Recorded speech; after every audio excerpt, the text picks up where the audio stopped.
Welcome to tonight's book talk, part of an ongoing virtual series from the Theodore Roosevelt Presidential Library that connects writers, historians, and TR scholars with all of you joining us from near and far, whether you're a lifelong TED head or someone just swinging by to learn something new. My name is Marcy Whale, and I'm the manager of public programs and education, and tonight I'm delighted to be joined in person by Rolf Sletten, who will be discussing his book, Roosevelt's Ranches, the Maltese Cross, and the Elkhorn.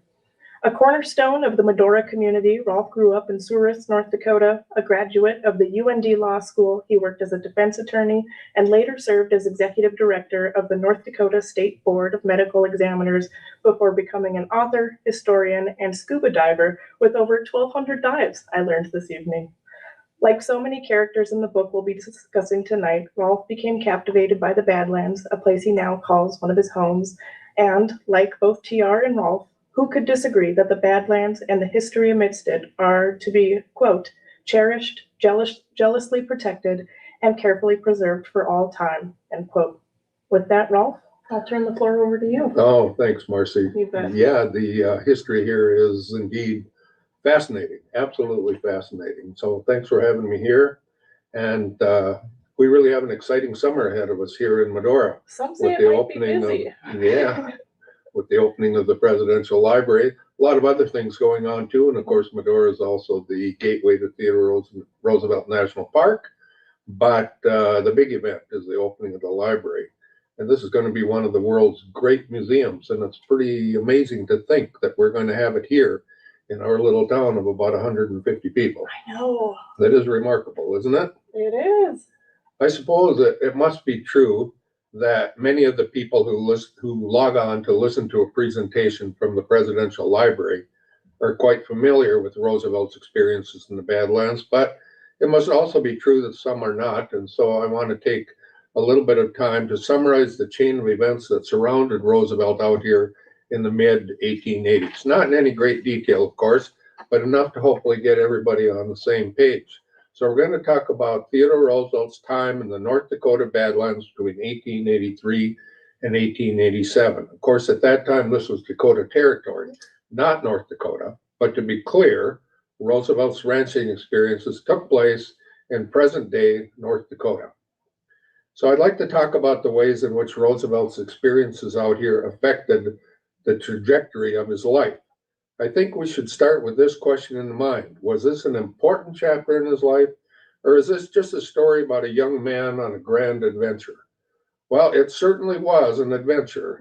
I don't think there are many moments in life that can be more exciting than riding a horse that's maybe half broke at top speed in a herd of stampeding cattle at night in a rainstorm in the Badlands, knowing that at any moment the horse might step in a hole and pitch you out under the cattle. And TR had exactly that sort of experience out here, except that fortunately his horse did not stumble and he was not trampled. I suppose if that had happened, there probably wouldn't be any library and we probably wouldn't be sitting here talking about any of this. But on that same stampede, TR's horse did thunder out over the edge of the riverbank in the dark, somersaulting both the horse and rider into the water. And then when the sun came up in the morning, TR encountered a cowboy who was walking back to the roundup camp carrying a saddle because this guy's horse had run headlong into a tree during the night and killed the horse. Oh my gosh. So yeah, there was lots of excitement and plenty of adventure. But I think we have to ask ourselves, what was there beyond that? TR first came to Medora in September of 1883. And he arrived here at a time of tremendous change in the American West. Number one, the buffalo had just been cleared off the northern plains. In fact, just a few weeks before Roosevelt's arrival in Medora, the last big herd of about 10,000 head was all but annihilated about 80 or 90 miles southwest of here. Second, this was 6 years after the famous battle at the Little Bighorn, and just 2 years after Sitting Bull had surrendered at Fort Buford, which is about 100 miles north of here. And so by 1883, the Plains Indians had all been pushed onto the reservations. And number three, the Northern Pacific tracts had just been extended all the way to the West Coast. In fact, the last spike ceremony that joined the two ends of the Northern Pacific Railroad at Gold Creek, Montana. The last spike ceremony took place on September 8th, 1883, the very same day that Theodore Roosevelt arrived in the Badlands. Really? Yeah, remarkable. Huh. The fourth big event that shaped the West at that time had its roots in the American Civil War. So while the Texans were off fighting the war, the cattle they'd left behind had multiplied like compound interest. By the end of the war, there were millions of essentially wild cattle roaming South Texas and northern Mexico. And there was no real market for those cattle in the South. And so huge herds of cattle were gathered up and they were driven north. Some were driven to the railheads in Kansas and other places. But by the early 1880s, many herds were driven much farther north to Montana and Dakota, even up into Canada, to take advantage of the vast grasslands that had now been made vacant by the absence of the Native Americans and the buffalo.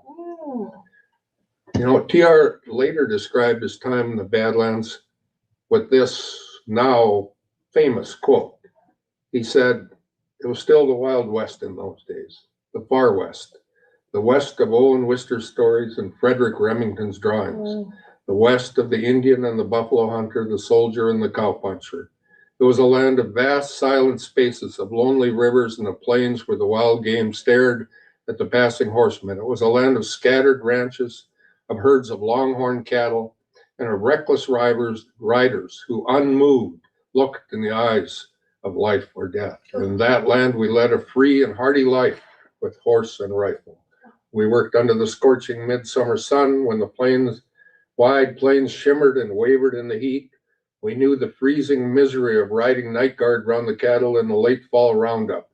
In the soft springtime, the stars were glorious in our eyes each night before we fell asleep.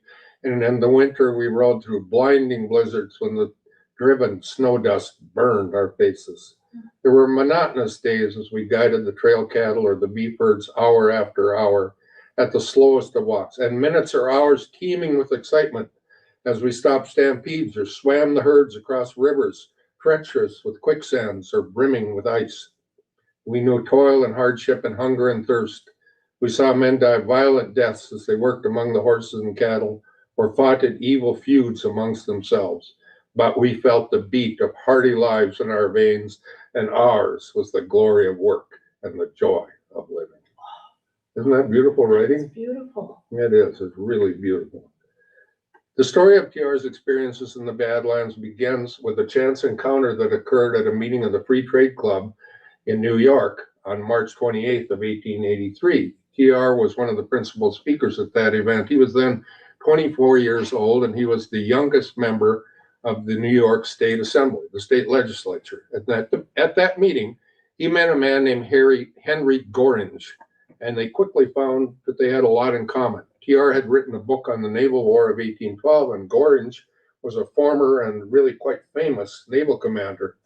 They also found they shared a deep love of hunting. Gorringe explained that he and his partners had just purchased a small, abandoned army fort that had been built at the point where the Northern Pacific tracks crossed the Little Missouri River. In other words, here at Medora. It had been called the Badlands Cantonment. The word cantonment just meant that it was never meant to be a permanent fort. Cantonment was built by the Army in 1879 to protect the railroad workers from attack by Native Americans, and it was abandoned and sold in the spring of 1883 because by then the railroad workers had moved on deep into Montana by that time. So Gorringe and his partners had turned the cantonment into a sort of guiding and outfitting operation for hunters and visitors to the Badlands. And Gorringe talked at length about the big herds of buffalo around Medora. So they made plans for a buffalo hunt that fall. But as things turned out, Gorringe bailed out at the last moment, and so TR was forced to choose between either going it alone or just staying home. But he just chose to go. And he arrived in the Badlands during the very early hours of March 8th, 1883. And now, Marcy, I have to depart from our story here for just a little bit of an aside. Okay. Because as of today, exactly 3 American presidents have put their boots on the ground in Medora, and by some phenomenal coincidence, they all arrived here during the same week. Really? Yeah, we think that's going to change this year with the opening of the library. But as of today, we've been visited by 3 presidents. They all showed up during the same week and all for very different reasons.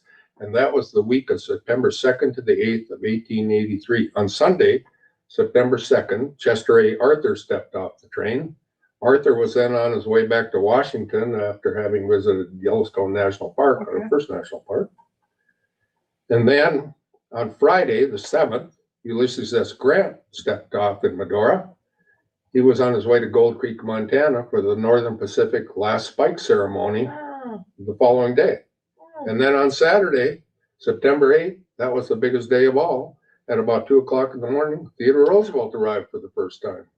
It was an absolutely incredible coincidence. Seriously? Yeah, amazing. So TR came to Dakota that day for just one reason. He came to shoot a buffalo. He said he wanted to shoot a buffalo while there were still buffalo to shoot. The morning after he arrived, he wrote a letter to his wife Alice, who was waiting back in New York. She was then 23 years old and pregnant with their first child.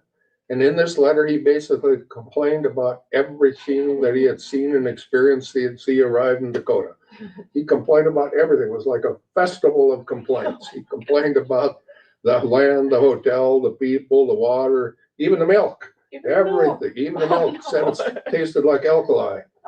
Everything was all wrong. But Theodore Roosevelt very quickly had a complete change of heart. After about 8 or 9 days of fruitless hunting in really awful conditions, because it rained almost all the time, he was so captivated by the Badlands that he very impulsively decided to buy a ranch. And that's exactly what he did. About a couple days later, he bought the Chimney Butte Ranch, usually called the Maltese Cross because of the shape of the brand that's associated with the ranch. The ranch was operated by 2 guys named Sylvain Ferris and Bill Merrifield, and they became his partners. He put up the money, they managed the ranch. This ranch, the Maltese Cross, is located about 6 miles south of town here. A couple of days after buying the ranch, TR finally succeeded in shooting a buffalo, and he then wrote another letter to Alice informing her that she was now a rancher's wife. That had to be a little bit of a surprise. I bet she was thrilled. I'm not so sure. Her New York husband goes west on a hunting trip, and then, without even talking to her, he buys a ranch.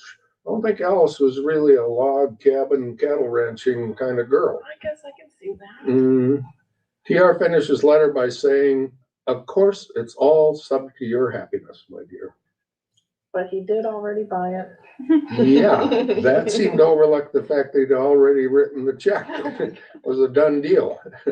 But in any event, the hunt being over, TR took the train back to New York, and then just 4.5 months later, February 12th, 1884, Alice gave birth to a baby girl, also named Alice. But then, 2 days later, on Valentine's Day, February 14th, 1884, the great tragedy unfolded at the Roosevelt home when TR's wife and mother both died on that same day in the same house. And TR was devastated. His friend and his former tutor, a guy named Arthur Cutler, said, Theodore knows neither what he says nor what he does. It was a terrible time. Then 4 months later, June of 1884 now, TR participated in the Republican National Convention in Chicago. And then from there, he continued west back to Medora and the Badlands. By then, he'd already decided to start a second ranch. He found the spot he was looking for about 23 miles north of Medora, once again on the banks of the Little Missouri River. And this became the famous Elkhorn Ranch. And to manage this ranch, he brought out his 2 hunting guides from Maine, Bill Sewell and Wilmot Dow. And in some respects, these guys were odd choices to manage a ranch in the North Dakota Badlands. Neither one of them knew anything about the open range cattle business. And in fact, it appears that Bill Sewell had never ridden a horse. But on the other hand, they were strong, self-reliant, hardworking. They were completely honest. And as TR said, they were mighty men with an axe. And that was important because their first job was to build a ranch house and the other buildings in this very, very remote place. And they did a great job of that. They built the house, a stable, a blacksmith shop, and a utility shed, all out of logs. They built 2 sets of corrals, even a chicken coop. They dug a well, lined it with stone. They established a garden, and it was all done by hand and with horses. It was a huge amount of very, very difficult labor, very far from any help or any source of supplies. But now, all of a sudden, TR had 2 ranches in the Badlands. He wrote to his sister Anna Bammy and told her that he intended to make ranching his, quote, regular business. Okay. He eventually had about 4,000 head of cattle on these ranches, something like that. And that made him a sort of mid-sized rancher here as compared to the other outfits up and down the Little Missouri. Some of the small ranchers had far fewer cattle than that, but the really big outfits had several times as many cattle as Roosevelt had. Some of them were really huge. The 2 ranches were very different, particularly after August of 1885, when Elizabeth Dow and Mary Sewell both joined their husbands at the Elkhorn. It was said that mealtime at the Maltese Cross was a happy-go-lucky affair, and that meant that you were happy if you got something to eat, and you were lucky too. Oh, no. But at the Elkhorn, life became very different. While the men continued to construct the corrals and the outbuildings, the women washed, swept, scrubbed, polished, and scrubbed, and mended. They cooked and sewed, baked bread, organized Roosevelt's belongings. They made curtains and hung them up in the windows. Curtains. 3 weeks after the women arrived, Roosevelt returned from a trip to New York, and he found that his ranch house had completely changed. It was transformed. Mealtime, for example, had taken on a dimension previously unimagined at the ranch. So rather than the rough fare that had previously been served up by one of the cowboys, he found a dinner table, quote, on the clean cloth of which are spread platters of smoked elk meat, loaves of good bread, jugs and bowls of milk, saddles of venison or broiled antelope steaks, perhaps roast and fried prairie chickens with eggs, butter, wild plums, and tea or coffee. They had potatoes and vegetables grown in their garden. They had buffalo berry jam and dishes of jelly made from wild plums, and the women even baked cakes. And this was at a time when many of the ranchers up and down the river stocked their larders with not much more than salt pork, canned goods, and bread. Oh, yeah. So I really think that at that point, life at the Elkhorn must have been about as ideal as it could ever be at one of those ranches, and TR loved it. Oh. The Maltese Cross is a much bigger cattle operation than the Elkhorn, but TR always thought of the Elkhorn as his home ranch. He loved his life in the Badlands, and his favorite place was the Elkhorn. And to be even more specific than that, he thought the best spot of all was a little porch on the east side of the house where he could sit in his rocking chair, book in hand, overlooking the Little Missouri River. Many years later, after he had been president, he was talking to a friend named Albert Fall. Albert Fall later became a senator from New Mexico. But as they talked that day, TR told his friend that if he could retain just one memory from his incredibly active life, to the exclusion of all others, if he could retain just one memory from his life, he would choose to remember his time on the ranches. Wow. And this was after the Rough Riders, after the presidency, after the Africa trip. He loved this place. He said, here began the romance of my life. Oh. During his time in Dakota, TR worked very hard to gain acceptance by the cowboys and the ranchers who lived here. If we contrast Roosevelt's approach to life on the frontier with that of the Marquis de Maurice, we find 2 very different attitudes. Now, the Marquis was the 24-year-old French nobleman who started the town of Medora. Medora was built around his grand scheme to slaughter cattle out here on the range and then to ship finished beef to the East Coast in refrigerated cars rather than to ship live cattle to the slaughterhouses in Chicago. And since only about 40% of a live cow is saleable meat, the plan seemed to make sense, but it was a big, bold idea for sure. It didn't work out, and it's going to have to be a talk for another day. But on paper, Theodore Roosevelt and the Marquis had a great deal in common. They arrived when they arrived in 1883, they were both 24 years old. They were both very well read, both very well educated, both came from aristocratic families, and both were wealthy, although the Marquis much more so than Roosevelt. But one might have expected them to become fast friends out here in this remote place where most people had very little education and even less money, but that was not to be. These were two very different people. Yeah. TR embraced, and in fact, he relished the minimalistic lifestyle of the Badlands. It fit his vision of the strenuous life perfectly. On the other hand, the Marquis tried to bring some version of aristocratic living to the frontier, and he was never accepted. TR once said that being around the Marquis was kind of like living with a cobra. He said, interesting, exciting, not very pleasant. So Roosevelt's attitude toward the Westerners served him much better. When he first arrived here, he was a dude by any definition. He got himself all rigged out in the very finest cowboy gear that money could buy. He had his knife made by Tiffany's. Tiffany's! For a knife he's going to carry in the Badlands. Yeah, he had Colt revolvers with custom ivory grips. He had fancy spurs. He had his brands inlaid on the heel straps. He had sealskin chaps, and best of all, he wore a beautiful buckskin suit that had been custom made for him out here by a woman named Mrs. Maddox. So in the beginning, it was a bit of a laughingstock. The cowboys called him names. They called him Four Eyes and Storm Windows in reference to his spectacles. They thought eyeglasses were a sure sign of some inherent moral weakness.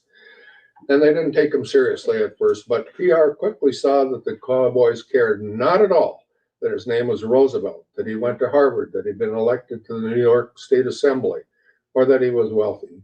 Here he saw, maybe even for the first time, that those things could actually be counted as negatives. These guys did care. If he did his fair share of the work, if he backed down from a fair fight, if his word was good. Accident of birth counted for nothing. Grit, ability, determination, hard work, those things counted for everything. On the roundups, each of the cowboys had his own string of 8 or 10 saddle horses. Some of these horses were well broke and trusted, but others had maybe been ridden a couple of times and not always at the best results. So before they went off on the spring 1885 roundup, Roosevelt and his men had each selected a string of horses from the Maltese Cross saddle band. And as the owner, Roosevelt could have chosen the best horses for himself and then left it to his men to divide up the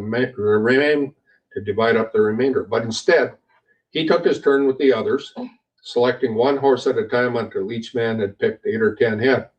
So the inevitable result was that each man ended up with some dependable horses and a few that had hardly been touched. Some tended to run away with their riders and couldn't be held even with the strongest bit they could find. Others could hardly be saddled or even bridled until they'd been blindfolded and thrown down to the ground. Oh my gosh. Maybe half the horses were prone to buck, some more, some less, and a few were almost unrideable. On this particular roundup, Roosevelt had 9 horses in his personal string, and 4 of them were broncs. One of them, wrote Roosevelt, it was an impossibility to saddle or bridle single-handed. It was very difficult to get on him or off him, and he was exceedingly nervous if a man moved his hands or feet. But he had no bad tricks. So that last phrase is probably an example of TR's propensity to describe something as being exceedingly dangerous and then to shrug it off as being all in a day's work. But there's no doubt they rode a lot of horses that could barely be called broke. No bad tricks. Yeah, no bad tricks. Another one of Roosevelt's horses, that's the ones in his personal string, turned out to be one of the worst buckers on the ranch. And yet another one, a real outlaw named Ben Butler, that horse was named for a politician at that time. Oh, really? This one had the vicious habit of throwing himself over backwards the moment any rider settled into his saddle. And one morning on the roundup, Ben Butler went over backwards as expected and broke the point of Roosevelt's shoulder. Since the nearest doctor was far beyond reach, the injury was basically just ignored. And on another occasion, when Roosevelt was pitched off his horse, a cowboy named T.F. Roberts saw him remounting the same bronc with blood pouring out of his nose. When Roberts offered to ride the horse for him, Roosevelt said, "I know you can ride him, cowboy. I need to see if I can ride him." So on that same roundup, one of Roosevelt's cowboys rode a horse that bucked so long and so hard that he had internal injuries and began coughing up blood. It was a rough life.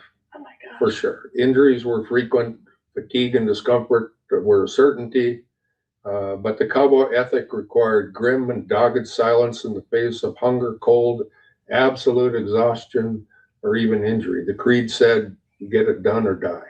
Oh my gosh. And you never complain. And Roosevelt did not complain. When the other men were cold, he was cold. When they were hungry, he was hungry. When they were exhausted, he was exhausted, and he was always the last to quit. And he eventually won them over. And that's not just my opinion. We know that to be a fact because in 1885, the ranchers elected their first president of the Little Missouri Stockmen's Association, and the man they elected, TR. So let's ask ourselves, how did life on the ranches affect Theodore Roosevelt? Did he learn anything here? He lost money. Did he profit in other ways? Did his experiences here make any real difference, or was this just an excuse to go hunting, which he did a lot of, and to live the strenuous life that he admired so much? Well, number one, this is where he built himself up physically. He arrived as a thin, sickly young man, and here he transformed himself. His friends said the change was remarkable. We can't really say that he did his best writing out here. He really didn't. But I think it's fair to say that his experiences out here became the subject of some of his best writing. Yeah. And number three, this is where he made the observations and formed many of the ideas that made him the most important conservation president in our history. And the importance of that experience, those observations, can hardly be overstated. For that, the Elkhorn Ranch has been described as the cradle of conservation in America. Other people have simply described it as the most sacred place in North Dakota. So TR, let's remember, was a man who traveled extensively all around this country. So as Joe Wiegand, the great TR impersonator, points out, every muddy stream he ever crossed must have made some dent in his psyche. And we can't say that all of his conservation ethic or his ideas were formed here, but the things that he saw and experienced here on his own ranches made a huge impression on him. There is no doubt about that. Here on his own ranches, he saw firsthand the devastating effect of overgrazing and unrestricted hunting. Here he saw that just 5 years after the first white people arrived in the valley of the Little Missouri, the last of the buffalo were virtually wiped out, the bears were gone, the elk were devastated, deer and antelope were greatly reduced. And here he also saw that during this same 5-year period, these grasslands out here that had supported untold millions of buffalo for eons were essentially destroyed by a combination of drought, an unusually brutal winter, and, most important, horrible overgrazing. The winter of 1886-87 killed about 2/3 of all the cattle over a large section of the northern plains, including the Badlands. Tens of thousands of cattle died that winter.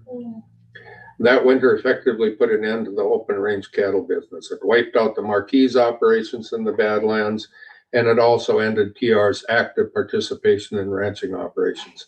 He didn't actually sell out until just before he went off to the Spanish-American War. But when he returned after the spring of 1887, he was really just a visitor. After he observed the devastation on his ranches that spring, he returned to New York, sickened by what he'd seen, and almost immediately went to work forming the Boone and Crockett Club, which of course is dedicated to the preservation of wildlife. And number four, this is also where he learned to get along with ordinary people. And that's huge too. As Edmund Morris said so eloquently, although his Dakota experience had impoverished him, he was nevertheless rich in non-monetary dividends. He had gone west sickly, foppish, and racked with personal despair. During his time there, he had built a massive body, repaired his soul, and learned to live on equal terms with men poorer and rougher than himself. He had broken horses with Hash Knife Simpson, discussed homicidal tendency with Bat Masterson, shared greasy blankets with Modesty Carter, shown Bronco Charlie Miller how to gentle a horse, and he told hell-roaring Bill Jones to shut his foul mouth. And these men in turn had found him to be the leader they craved in that lawless land, a superior being who paradoxically did not make them feel inferior. They loved him so much, they would follow him anywhere, to death if necessary, as some of them eventually did. They and their kind, multiplied 7 million-fold across the country, became his natural constituents.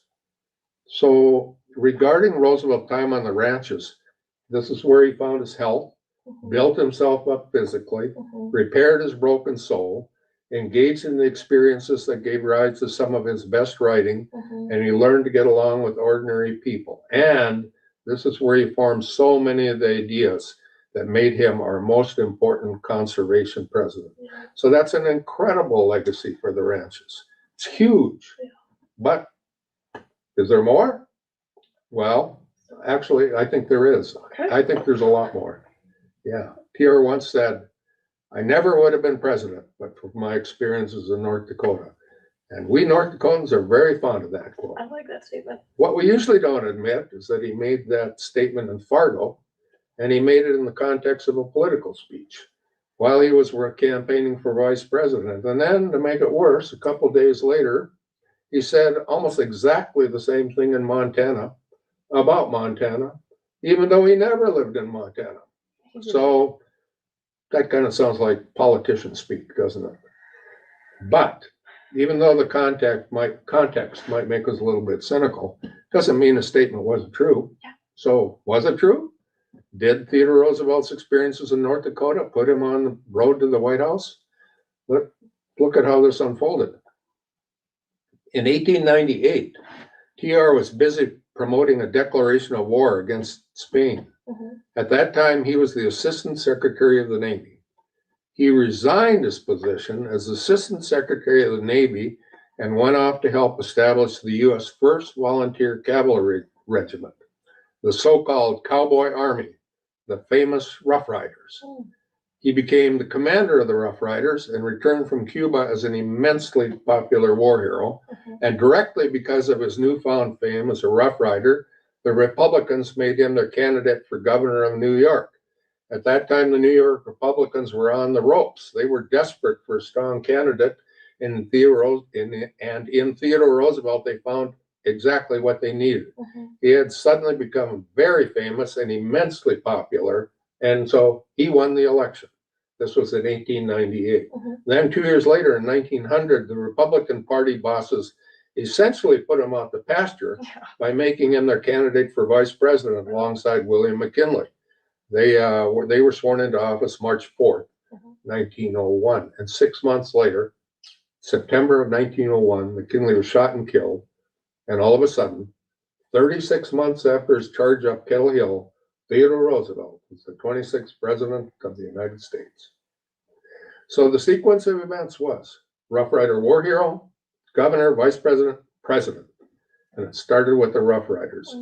But what prompted Theodore Roosevelt to want to organize or command a volunteer cavalry unit? Where did that idea come from? TR was a Navy guy. As a young man, he'd written an entire book on the Naval War of 1812, but much more important than that. In 1898, he was the Assistant Secretary of the Navy, and what's more, he was far more ambitious than his boss. And so much of the time, Roosevelt was effectively in charge of the entire U.S. Navy. So where did the head of the Navy get this idea about wanting a cowboy army? Well, it definitely didn't pop into his head in 1898. In August of 1886, several American citizens were illegally arrested in Mexico.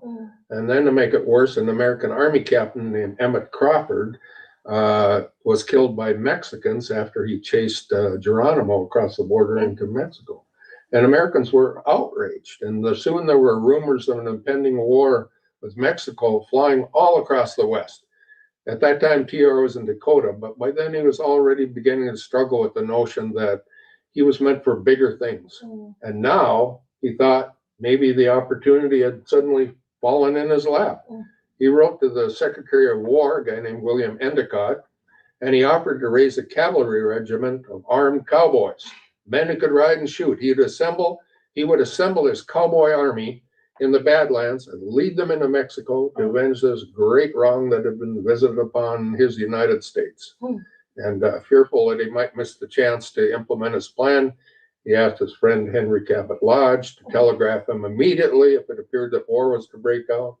While he was in Mandan to testify against the thieves who had stolen his boat that spring, he crossed the Big Missouri to Bismarck, where he met with the territorial governor to discuss his plans for a cowboy army. The governor apparently took him serious and promised every assistance. The Bismarck Tribune editorialized that no better man could be found to lead the daring cowboys into a seat of war, and no commander would have more effective troops.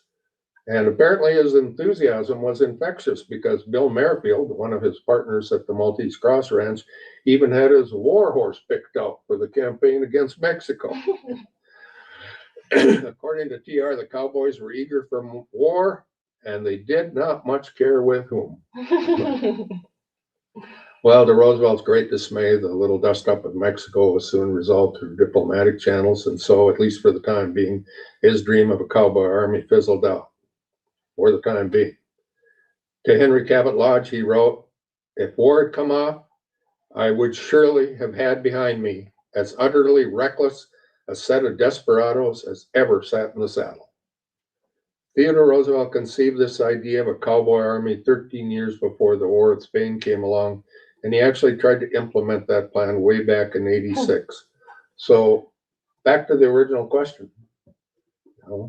Did TR speak the truth when he said he never would have been president, but for his experiences in North Dakota? We'll never know for sure. He was a remarkable man. He was brilliant. He was very ambitious, incredibly tenacious. And so maybe he would have found another path to the White House. We can't say, but we can say this for sure.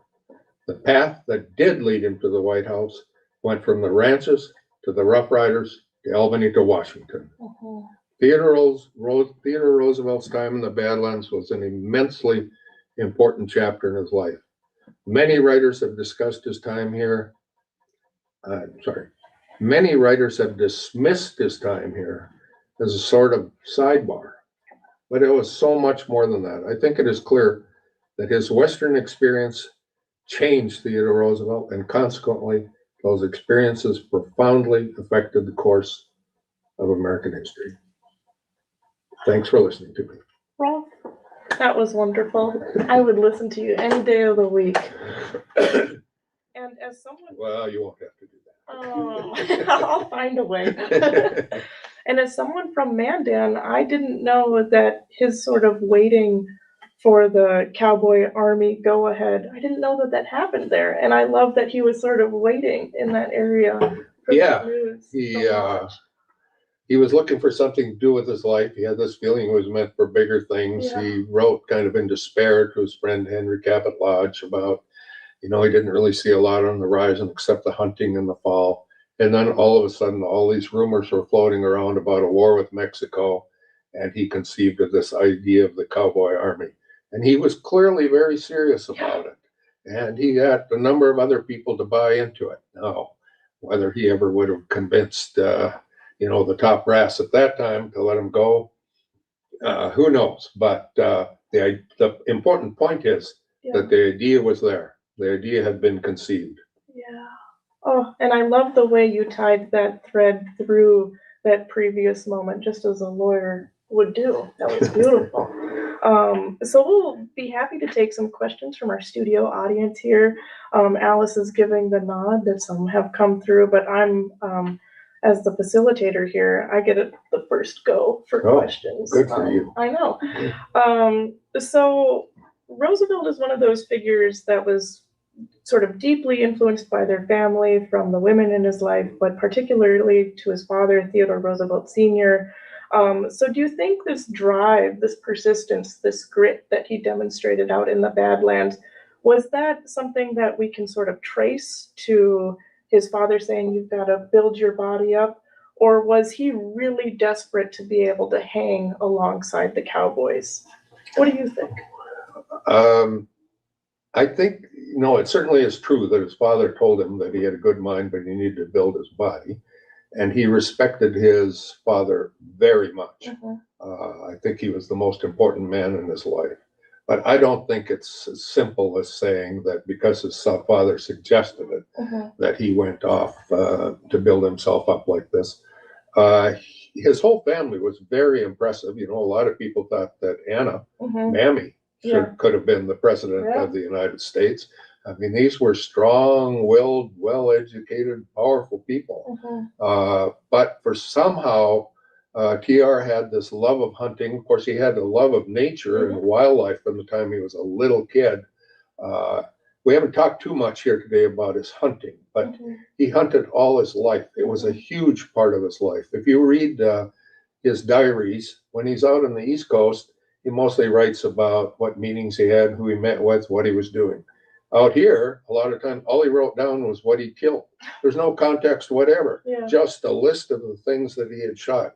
He absolutely loved hunting, and he believed so firmly in the strenuous life that he admired so much. So exactly how much of that can be traced back to his father, I'm not really sure, but it was a very powerful moving force in his life. Yeah. Oh, Love that. And speaking to his career as a naturalist or his interests in it lifelong, that's one thing that we're really excited to highlight in the museum as well. We have it back here. I don't know how visible it is there, but Roosevelt's career and interest as a naturalist is something that will be wonderfully highlighted very early on in the experiential galleries.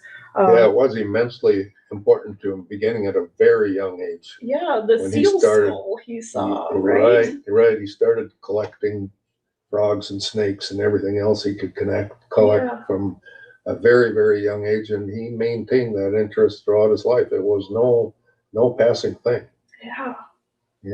Alice, questions from the studio audience? Absolutely. So we have a question from Justin Reiner on Facebook, who's asking what happened to his land in North Dakota after he left. Did he sell it? Okay. Well, it's a very good question, but the truth is that Theodore Roosevelt never owned any land in North Dakota. He was a squatter on land that was owned by the Northern Pacific and the federal government. And that was true of almost all the ranchers out here. There was a guy named Heidecopper that bought a lot of land. The Marquis de Maurice bought land, but most of the ranchers up and down Little Missouri River were squatters. So what had happened was that after the Native Americans were driven onto the reservations, the federal government, of course, took ownership of all the land, except they gave huge tracts of land to the Northern Pacific Railroad for building the railroad. And so eventually, the railroad and the government started selling the land, and the Maltese Cross was actually built on railroad land, and it was sold a few times, beginning in about, I won't get this exactly right, but very early 1900s. And anyway, he did not own any land. Wasn't there a guy he tried to kick off his land, like shoo off the property somewhere? Well, he had some disputes with the Marquis de Maurice about not ownership of the land, but use of the land, what they called range rights. That happened two different times. One was up when he was establishing the Elkhorn ranch, and the Marquis had run some sheep up there, and that had all failed because he imported the wrong kind of sheep, and they all died during the winter.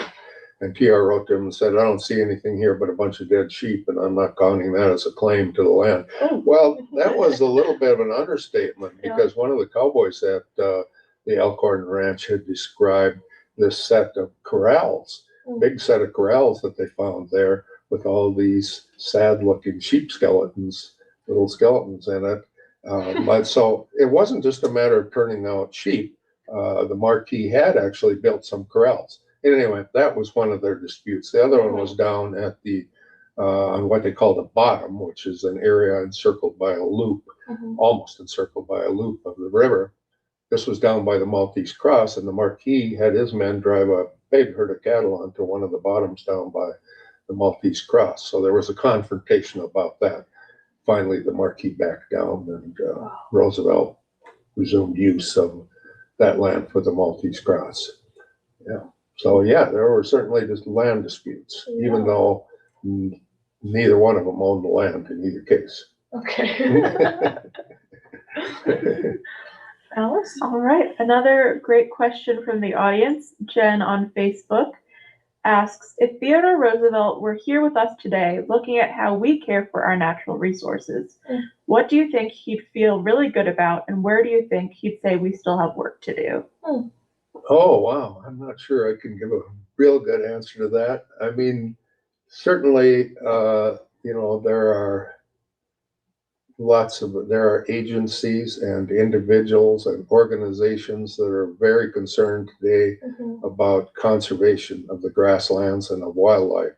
And that's a big change from the time when he was out here, when there was no regulation of any kind of grazing, no regulation of hunting. And the results, as I said, he saw were devastating. So he would be very happy about all of that. As to what he wouldn't be happy about, I'm not sure. I mean, the first thing that comes to mind is to ask what he would think about all the oil development in the Badlands. And I think that as long as that land is reclaimed and restored, that he would not object too strenuously to a few years of drilling. If the land wasn't reclaimed and restored, I think he would be horrified by that. Thank you. We have lots of wonderful comments coming in. One from YouTube by Douglas Ellison is asking, how many arrests did TR make while in North Dakota? Oh, Doug Ellison. Hi, Doug. Fun to hear from Doug.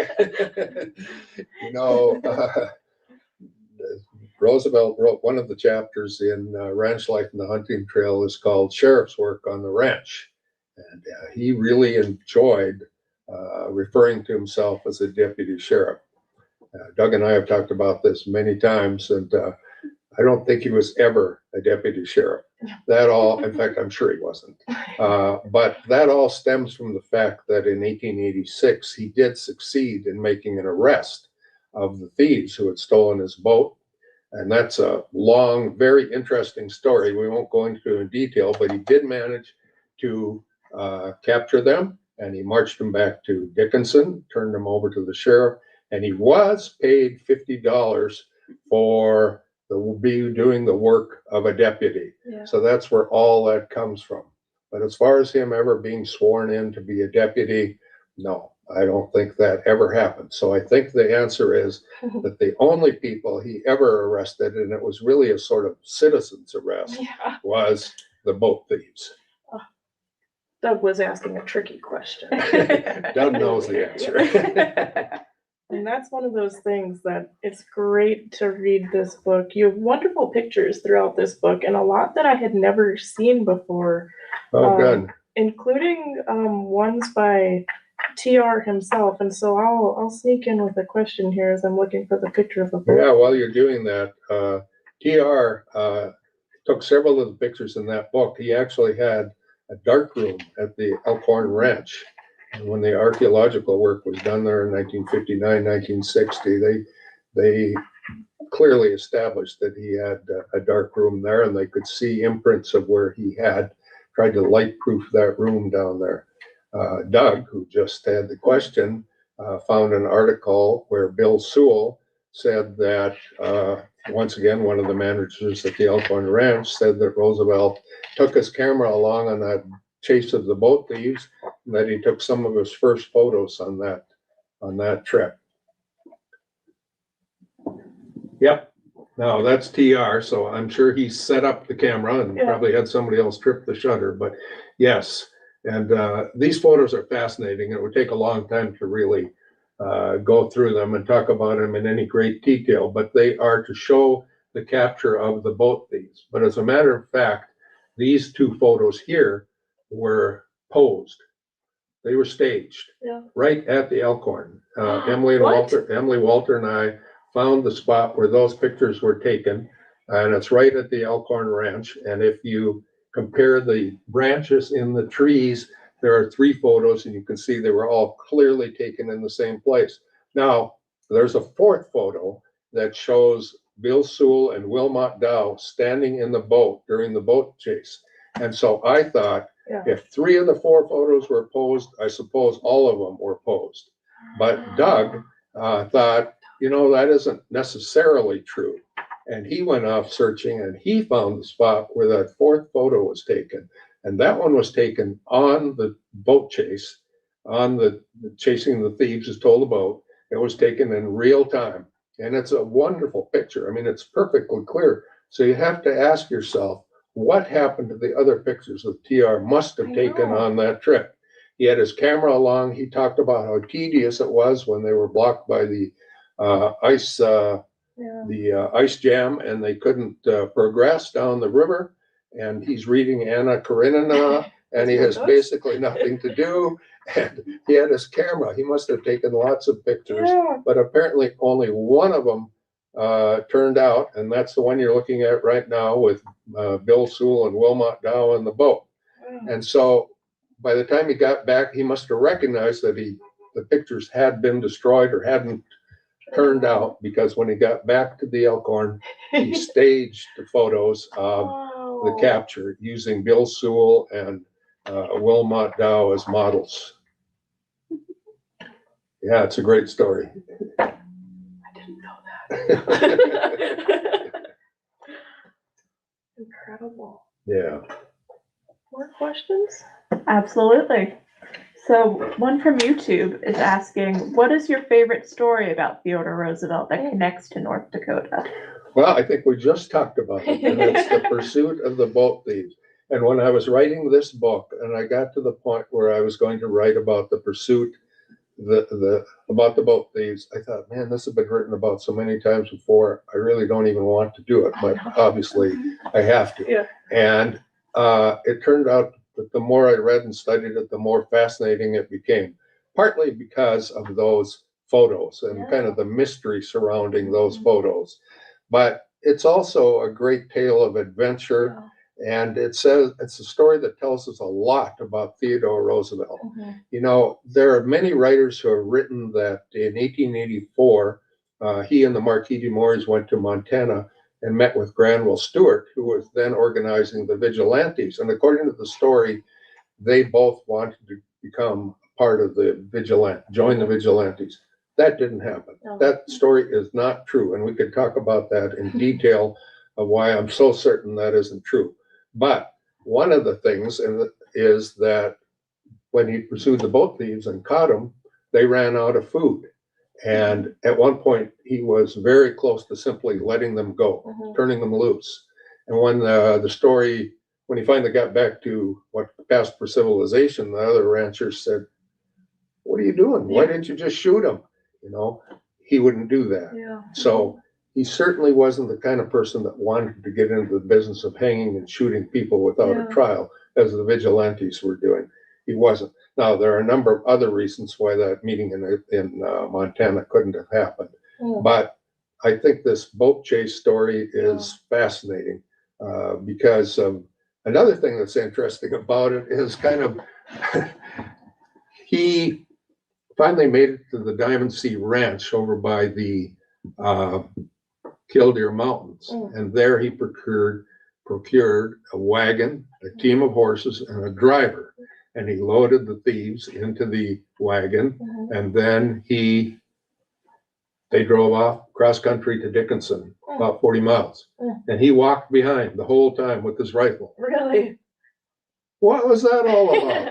He got a wagon, he got a driver, and he got a team of horses. Why didn't he get a saddle horse so he could ride behind him?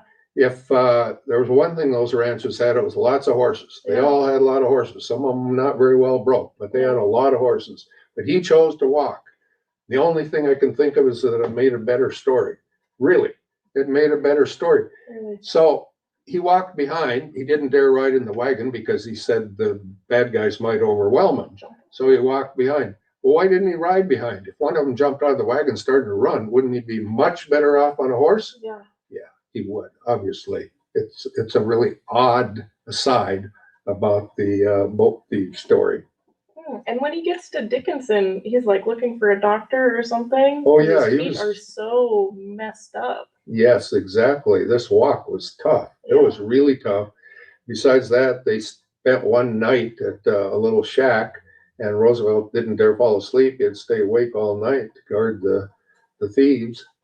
So he was very sleep deprived. He just walked 40 miles. It had started out, it was ice and snow. Maybe not snow, but it was frozen. But during this walk, by the time he started the walk, I guess, things had warmed up and he was walking through the mud. It was tough. And so by the time he got to Dickinson, he was in pretty bad shape. Yeah. Yeah. The doctor, Dr. Stickney, told his wife at lunch that day that he just met the most peculiar and yet the most wonderful man he'd ever met. And that was Theodore Roosevelt. Oh, he hadn't met you yet, right? That's a fact. I'm old. I'm not that old. All right, one more? Sure. All right, so Addison on Facebook is asking, can you explain TR's relationship with Seth Bullock and the building of the Friendship Tower in South Dakota? Did Bullock ever visit Elkhorn Ranch? I don't know a lot about that, to tell you the truth. They were certainly good friends. And Seth Bullock, for example, participated in the inaugural parade in Washington in 1905. And yeah, but I don't know a lot about their friendship, except I know that it existed. I don't think Seth Bullock ever visited the Elkhorn Ranch. I've never seen that, never read that. And I'm sorry I don't have a better answer for you on that point. Have you been to the Friendship Tower? I have not. I've been wanting to go. Okay, well, maybe we should do that. We can go to the Friendship Tower together, Okay. Rolf. Oh, man. Okay, I'm going to sneak in one last question. Again, going back to the idea that as facilitator, that is my prerogative. The photographs, again, going back to that, it's just one of the most charming, compelling parts of this book is all of the different photographs.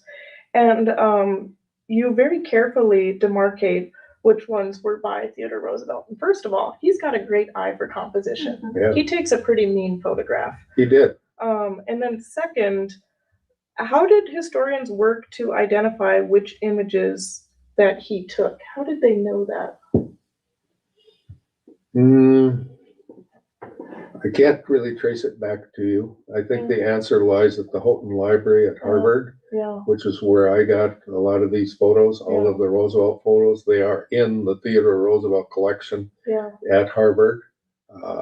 Who determined that they belonged in that collection? I'm not exactly sure. But I really found that there were really kind of four aspects to producing the book. One, of course, is doing the research. Second is doing the writing. Third was finding the photos. And then the fourth was doing the layout. And I found that I really enjoyed that very much. Well, there are an infinite number of possibilities. You know, you can take you first have to pick which photo you want to use. Then you can decide, is it going to be in color? Is it going to be sepia? Is it going to be black and white? And then is it going to be rectangle? Is it going to be square? Is it going to be round? Is it going to be an oval? Oh my gosh. Is it going to be in this part of the page, that part? Is it going to be in the middle of the page? There are lots of decisions to be made. And, you know, hopefully you come up with something in the end that is pleasing and pleasing to the buyer, not only to myself. But I really enjoyed that part of it. Yeah, and that was one thing that I really did love, and this is the note that we'll end on, is the last photograph that you include in the book is, and I'll just read the quote from the caption here. In August of 1912, four of Roosevelt's closest Badlands friends traveled to Chicago to support his bid to become the progressive Bull Moose Party candidate for the presidency, standing left to right, Bill Merrifield, Sylvain Ferris, Joe Ferris, and George Myers.